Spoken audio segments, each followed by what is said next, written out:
You were on the episode of WWE Backstage when CM Punk debuted. Am I right? I was, yeah. Yeah. Yeah, and I was rushing I had to get to the airport. I was catching a flight out, and then they said, hey, can you just hang out? They called it the Avocado Room. I don't know why.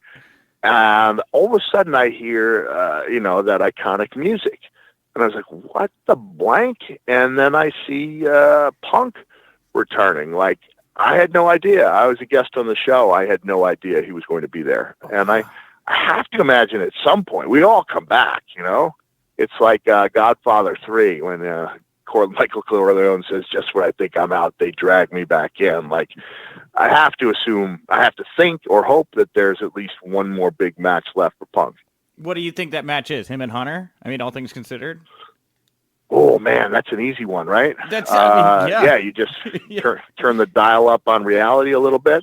That's a great one. Or maybe Punk chooses to work with one of the younger members of the roster, or to do a program. I love the idea. Last night I wrote, and it got a nice response, not an overwhelming response, but I just said after the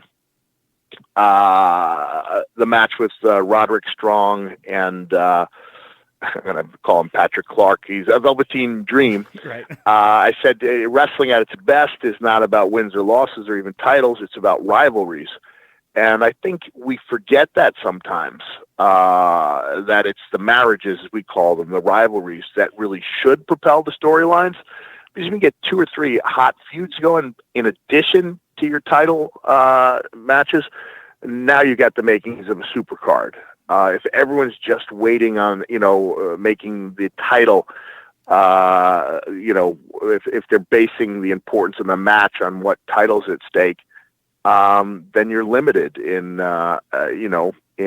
your potential for supercards, I think.